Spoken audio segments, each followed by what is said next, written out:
ice cream. You scream, we all scream for ice cream. Rah, rah, rah, rah. 안녕하세요. 오늘은 좀 이제까지 아이스크림에서 다룬 내용하고는 좀 결이 다른 말씀을 좀 드리고자 합니다. 과학기술에 관한 얘기인데요. 사실은 과학기술에 관한 얘기라고 하지만 우리나라 에너지 정책에 관한 그런 내용입니다.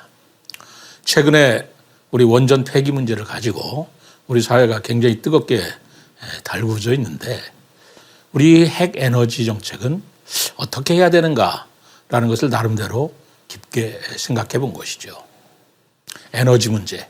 오늘은 거기에 대해서 좀 말씀을 드려볼까 합니다. 산업사회는 에너지가 생명입니다. 산업혁명 이후에 근대 또 현대의 전쟁은 대부분 석유 같은 에너지 확보를 위한 것이었던 것은 다 알려진 사실이죠. 지금도 선진국에서는 미래의 에너지원을 개척하기 위해서 소리 없는 전쟁을 벌이고 있습니다. 에너지, 미래의 에너지가 무엇일까요? 셰일가스 같은 천연가스일까요? 원자력 발전일까요? 아니면 태양광 발전일까요? 아닙니다. 가스도 원전도 태양광도 아닌 제3의 에너지원을 개발하기 위한 전쟁을 벌이고 있습니다. 그것은 핵융합 발전이라는 에너지원입니다. 이 에너지를 개발하기 위해서 지금 선진국은 상상조차 하기 어려운 어마어마한 자금과 기술력을 지금 쏟고 있습니다. 핵융합 발전이라고 하는 것은 태양의 원리인 핵융합을 지구상에서 구현한다는 것입니다. 이것은 환경 파괴나 또는 방사능 유출에 위험이 없이 무한정의 에너지를 생산해내는 말하자면 미래의 꿈의 에너지입니다. 이 기술은 선진국에서만 개발이 가능한 아주 고도의 핵과학이죠. 원자 핵에 고온, 고압을 가하면 원자를 맴돌던 전자가 없어지면서 원자끼리 융합하는 현상이 벌어지는데 이때 엄청난 에너지가 발생한다는 것입니다. 이 에너지를 이용해서 전기를 생산한다는 이론입니다만은 문제는 원자끼리 융합할 때 수억 도에 이르는 고온의 열이 발생하는데 이 열을 견디면서 유지하기 위한 기술이 아직 완성되지 않았다는 것입니다.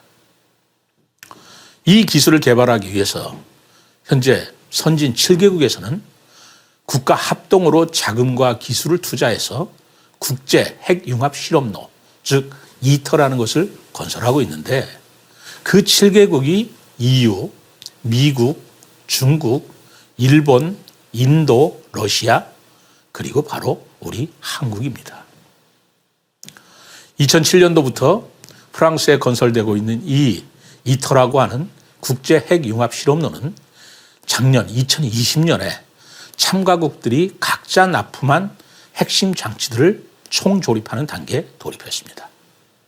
그런데 우리 한국에서는 이 핵융합 시에 발생하는 고온 고압의 유지 장치인 토카막 진공 용기 제작을 맡았던 것입니다. 이 이터라고 하는 실험로에서는 2025년까지 핵융합 발전소를 건설해서 2035년은 대규모 핵융합 발전이 가능하다는 사실을 검증하고 이 실험 결과를 바탕으로 실용적인 핵융합로의 건설은 각국이 개발한다는 방침을 정하고 있습니다. 그렇기 때문에 선진국에서는 이의 연구 개발에 지금 보이지 않는 불꽃 튀는 경쟁을 하고 있는 것입니다. 사실 이 기술이 금세기 안에 완성될지 말지 회의를 품는 사람도 있습니다. 그러나 결국 이 기술은 선진국들 간의 기술과 시간 싸움이 될 것입니다. 이미 중국은 2020년도에 청두의 핵융합 원자로 HL2M이라고 하는 데서 2억 도의 고온을 달성하는 데 성공했습니다. 일본은 1억 5천 도의 고온 발성에 성공시켰고 지금 EU와 합동으로 이바라키 현의 JT60SA라는 융합로를 건설해서 연구에 박차를 가하고 있습니다. 우리나라도 1995년도에 핵융합 연구를 시작한 이래로 눈부신 발전을 보여서 1억도의 고온을 20초간 유지시키는 데 성공했습니다. 그리고 이터 참여국 중 최초로 초전도 도체를 조달했습니다. 이 정도는 세계 최고의 수준입니다. 이제까지 한국의 핵융합 기술이 세계 최고 수준에 이르고 있다는 것은 잘 알려지지 않았지만 실로 자랑스러운 일이 아닐 수 없습니다. 그런데 이 핵융합 발전에서 또 어려운 과제 하나는 그 원자를 융합시키기 위한 원료를 획득하는 것인데요. 중수소와 삼중수소를 획득한다는 것입니다. 중수소라고 하는 원료는 바닷물에 무한중 존재하고 있어서 문제가 없습니다. 그러나 삼중수소는 지구상에 20km밖에 존재하지 않아서 삼중수소를 어떻게 경제성 있게 생산하는가가 핵융합 발전의 관건이 되고 있습니다. 지금 이를 위한 연구에 각국이 치열한 경쟁을 벌이고 있는데 현재까지 삼중수소는 리튬-6의 중성자를 쏘아서 생산하는 방식으로 개발 중에 있습니다. 그런데 이 방식은 1g에 3천만 원 정도의 고가가 들기 때문에 굉장히 기술도 또는 비용도 어려운 상태에 있습니다만은 우리나라도 대전에 있는 한국핵융합에너지연구원에서 이 방법을 현재 열심히 연구하고 있습니다. 그런데 선진국은 제3의 방안을 찾았습니다. 바로 우주 개발입니다. 지구상에는 없는 자원, 이것을 우주에서 획득한다는 것입니다. 달에는 삼중수소보다도 훨씬 핵융합이 쉬운 헬륨-3가 무진장 존재하고 있습니다. 헬륨-3 1g은 석탄 약 40톤의 전기를 생산할 수 있다고 합니다.